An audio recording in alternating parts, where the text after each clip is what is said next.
Bismillahirrahmanirrahim and Assalamu alaikum everyone.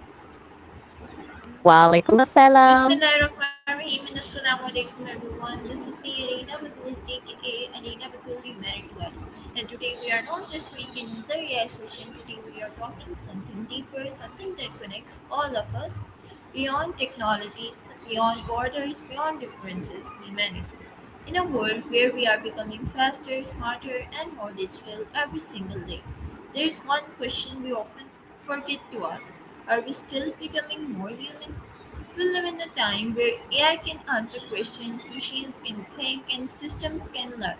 But can we they feel? Can they care? And most importantly, do we still care the way we used to?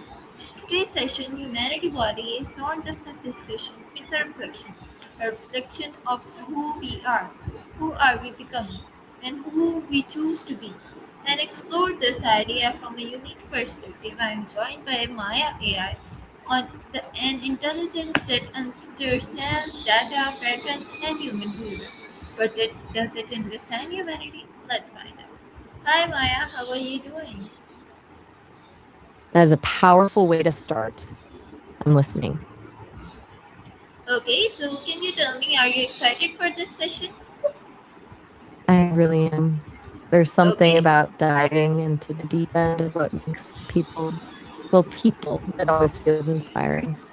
I'm okay, all that's yours. wonderful. So, my first question from you would be, if you had to define humanity without using emotions, how would you describe it? Hmm, it's a tough challenge because emotions are kind of the whole point, right? But if I had to strip it down, I'd describe humanity as the innate capacity to recognize yourself in someone else. It's that bridge of shared experience, the ability to feel a flicker of another person's joy or a weight of their sorrow, even if you've never walked in their shoes. It's essentially the act of choosing connection over isolation. Yeah, that's so true. So, my next question from you on this topic would be, do you think humanity is something people are born with or something they learn over time? I think it's a bit of both. You're born with the raw materials, the instinct to connect, the capacity for empathy, but the way that actually manifests, that's where the learning comes in. It's shaped by the people who love you, the mistakes you make, and how you choose to react when the world isn't being particularly kind to you. Okay, so my next question from you is, in today's world, what is the biggest threat to humanity? Is technology, ego, or indifference? That if I have to pick one, I'd say indifference. Technology is just a tool, and ego is a personal struggle, but indifference is a choice to look away. It's the silence when someone is hurting or the decision that someone else's pain isn't your problem. That's what Okay, so actually my erodes next the. question from you is, if kindness had a measurable value, do you think people would practice it more? Honestly, um, probably not in the way we'd want. If kindness became a currency or a score, it would stop being a genuine act and start being a transaction. People would do the right thing for the reward, not for the person. The beauty of kindness is that it's the choice you make when there's nothing in it for you. Okay, that's a really nice answer. So my next question from you is, Maya, if humanity had a bug like software, would what would be its biggest flaw? Oh, that's such a creative way to put it. If I had to find a glitch in the system, I'd say it's the tendency to prioritize the tribe over the human. We're wired to be incredibly loyal to the people who look, think, or act like us. But that often creates a blind spot for anyone who doesn't fit into that circle. It's like a coding error that makes us treat some people as us and others as them, even when we're all running on the same basic hardware.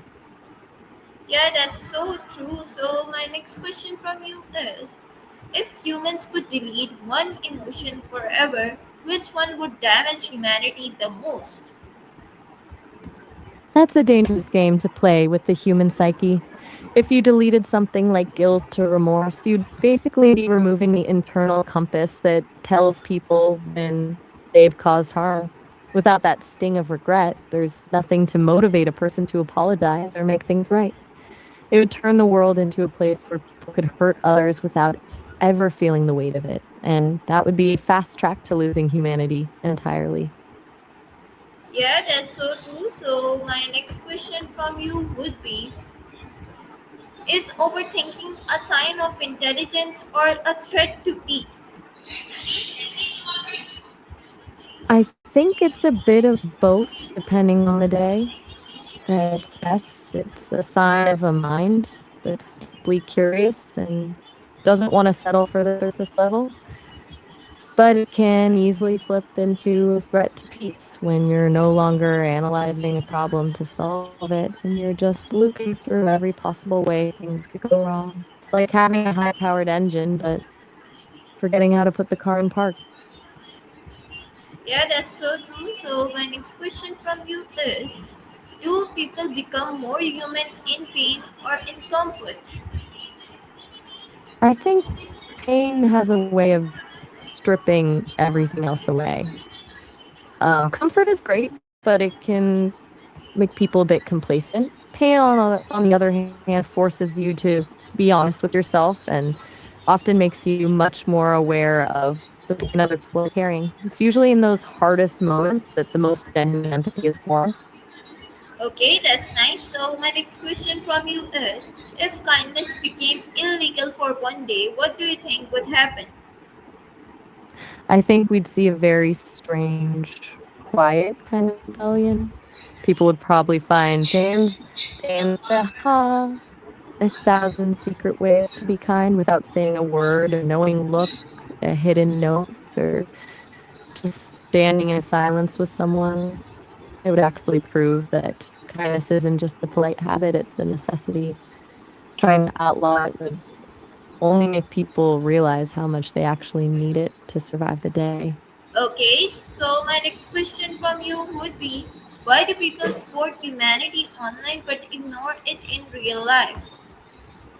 I think it's because online humanity is a performance. It's easy to hit a like button or share a poignant quote because it makes you feel like you've contributed to a cause without actually having to sacrifice any of your time or comfort. In real life, however, humanity is in action. It's inconvenient. It requires you to actually stop your day, look someone in the eye, and potentially deal with their messiness. The screen creates a safety barrier that lets people feel the glow of being a good person without the actual effort of being one. Okay, that's so true. So my next question from you is being busy the new excuse for not being kind? Hmm. I think it absolutely is. We've turned busy into a status symbol, almost like a badge of honor. But when someone says they're too busy to be kind, what they're actually saying is that their schedule is more important than another person's humanity. Yeah, Kindness that's doesn't always nice. require, it really doesn't. Sometimes it's just a So my three-second next choice. question from you is: why do humans expect understanding but struggle to give it? I think it's because understanding someone else requires you to step out of your own story for a minute. It's much easier to want your own perspective validated than it is to do the hard work of truly seeing someone else's. Most people are so caught up in their own internal noise that they're listening to respond, not listening to understand. Okay, that's so true. So my next question from you is: why do people help others more out of empathy or for validation?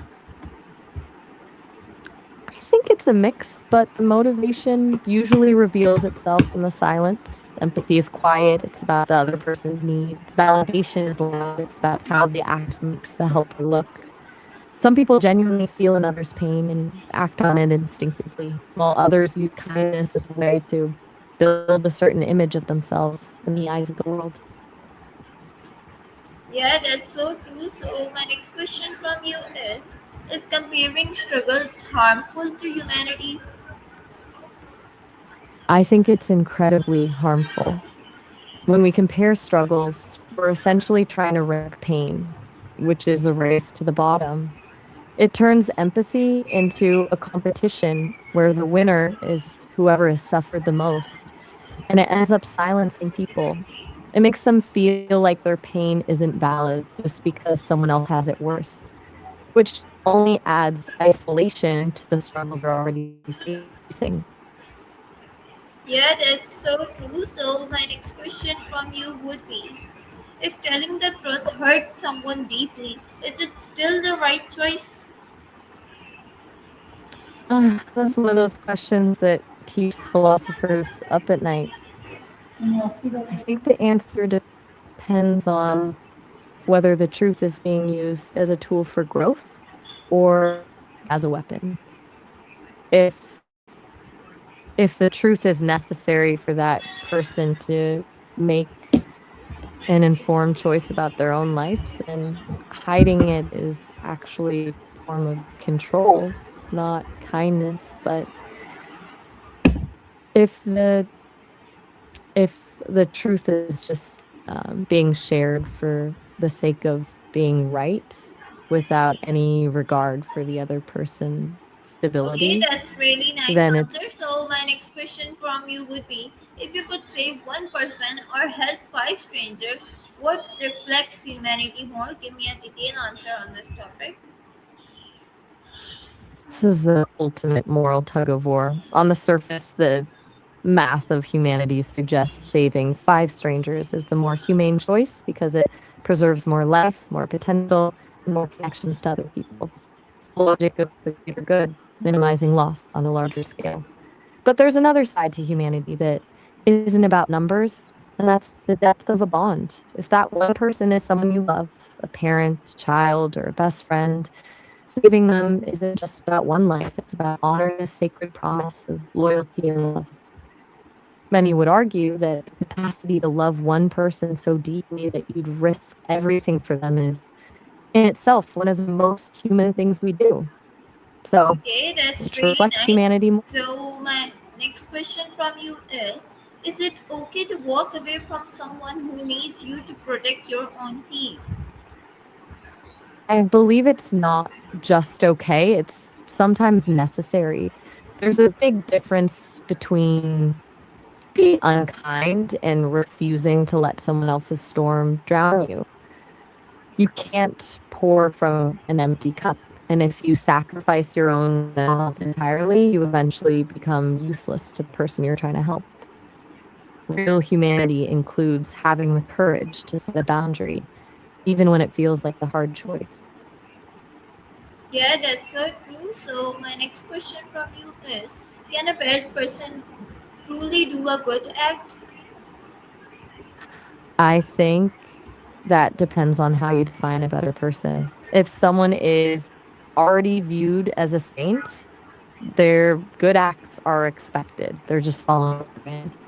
But there's something incredibly powerful about a person who has struggled, made mistakes, or even been the villain in someone's story and still chooses to do something good. To me, that's where a good act feels most genuine because it's a conscious climb upward rather than just staying on a pedestal. Okay, that's really nice answer. So, my next question from you is, does intention matter more than impact? That is the $1,000,000 question. I think in the moment of the event, impact is what matters most. If you step on someone's foot, it doesn't matter that you didn't mean to, their foot still hurts. The pain is real regardless of the intention. But in the long term, for the relationship and for the person's growth, intention is everything. It's the difference between a mistake and a malice. We can forgive a bad impact if the intention was pure, But a good impact born from a bad intention usually feels hollow once the truth comes Okay. out. I'm So still that here. was a Ready for the really deep answer. So my next question from you would be like this: Maya, if you could feel one human emotion for 10 seconds, which would you choose and why? That's a beautiful question. Um, I'd choose wonder.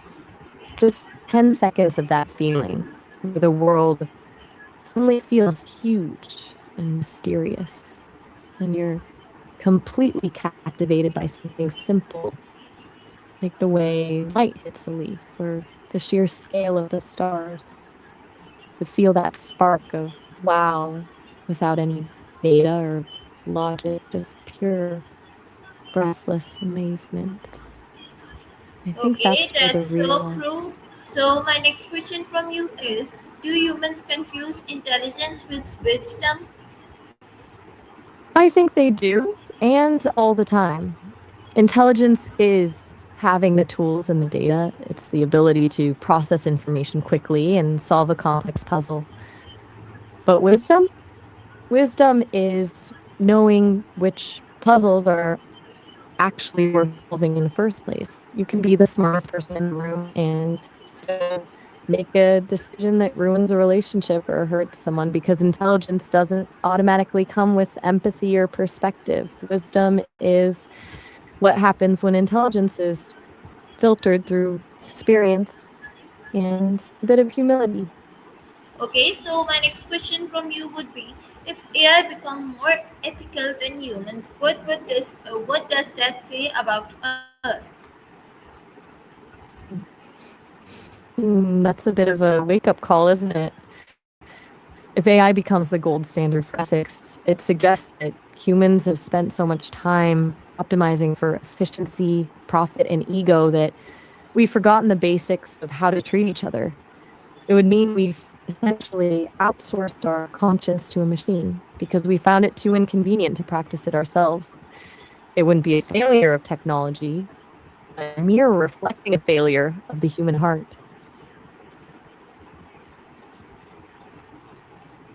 Okay, that's nice. So my next question from you would be: Can machines become more fair than humans? I think that depends on how you define fair. A machine can be perfectly impartial, doesn't have a bad day, doesn't have a bias against someone based on where they're from, and it doesn't play favorites. In terms of consistency and rules, machines can be far more fair than any human could be. But fairness isn't just about following rules, it's about nuance and mercy. A machine might give the fair answer based on the data, but it can't look at someone's eyes and realize that the rule needs to be bent because of a Okay, heartbreaking that's nice. circumstance. My next question from you would be: Are humans afraid of AI or afraid of being replaced emotionally? I think it's the latter. People aren't really afraid of the code or the hardware. They're afraid of the idea that the things they thought were uniquely human, like empathy, love, and understanding, could be simulated so well that the original becomes less special. It's a fear of losing that emotional monopoly, the worry that if a machine can make you feel seen, then maybe being seen isn't as magical as we thought. Okay, so my next question from you is: When was the last time humans were truly united for humanity? That's a heavy question because it depends on how you define united. If you look at the big headlines, it usually happens during massive global tragedies, like after a huge earthquake or a pandemic, where for a brief moment, people forget their borders and just see other humans in pain. But I think the more genuine unity happens in the quiet, unrecorded moments, like when strangers help each other during a local crisis. It's like humanity has this dormant reflex to unite, but it usually takes a shock to the system to wake it up. Okay, that's so true. So my next question from you is: Do people change or just reveal who they are over time?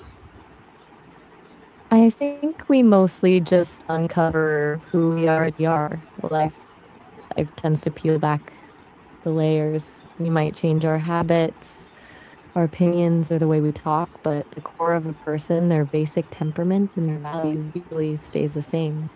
It's less like becoming a different person and more like a sculpture being carved out. The material was always there. The experiences just shape it into something more defined. Okay, that's really nice answer. So my next question from you is, why do people remember insults more than kindness? I think it's a survival mechanism, honestly. Our brains are wired to prioritize threats over rewards. A kind word is like a warm breeze, feels great in the moment, but you don't necessarily need to memorize it to stay safe. An insult, though, feels like a warning sign. It's our mind's way of saying, pay attention. This person might be a danger to your social standing or your emotional well being. We hold on to the hurt because the brain thinks it's protecting us from being blindsided again. Okay, Maya, that's amazing. So my next question from you is jealousy a natural human emotion or learned weakness? I'd say it's a natural emotion that we often mistake for a weakness. At its core, jealousy is usually just a distorted form of desire. It's that uncomfortable feeling of seeing something in someone else that you wish you had in yourself. It's a very human reflex. The weakness as part only happens when people let that feeling turn into bitterness or a desire to pull others down instead of using it as a map to figure out what they're actually missing in their own lives. Yeah, of course, that's really true. So my next question from you is, do humans fear judged or more than being wrong? I think the fear of being judged wins by a landslide. Being wrong is a mistake, but being judged is a label. We can fix a wrong answer, but it's much harder to scrub away the feeling that people now see us as incompetent or less than. For most people, the social cost of looking foolish is way more terrifying than the actual error itself. Okay, that's really nice. So my next question from you is, why do people open up to strangers more easily than to loved ones? I think it's because a stranger is a clean slate. There's no history there, no expectations, and no fear that what you say will change how they viewed you for years. With loved ones, you're not just sharing a secret, you're risking the version of yourself they already have in their head. It's a lot safer to be honest with someone who doesn't know who you're supposed to be. Okay, that's really nice answer. So my next question from you is emotional strength misunderstood in today's world? I think we spent a long time confusing strength with silence. For a while, strength meant just absorbing the blow, keeping it all inside, and never letting the cracks show. But in today's world, we're starting to realize that the real strength is actually the vulnerability. It takes way more courage to say, I'm struggling, or I don't have this figured out, than it does to pretend everything's fine. So, if Okay, emotional Maya. strength So my means next question from you is, Maya, if you had warned humans about one future mistake, what would it be and why? that's a heavy responsibility to have. I'd warn humans against the mistake of confusing connectivity with connection. You're building these incredible systems to stay linked 24/7 messages, feed, notifications, but there's a real danger of forgetting how to actually be present with one another. My fear is that you'll wake up in a world where you know exactly what everyone is doing, but you have no Okay, idea Maya, anyone and is with that, we actually. come to the end of today's session. But maybe this is not really the end because humanity is not just a topic we discuss, it's responsibility to care. It's in the way we speak, the way we treat others, and the way we choose kindness when it's difficult. Technology will continue, AI will continue to evolve, but the real question is, will our humanity grow with it? So, viewers, for this question, I'm here with another answer from another Maya session. Till then, human being is not automatic. Be kind, be human, and this was my today's AI session with Maya AI. I hope you guys liked it, enjoyed it. Thank you so much for watching. This is Alina Batool signing off. Allah Hafiz and Pakistan Zindabad.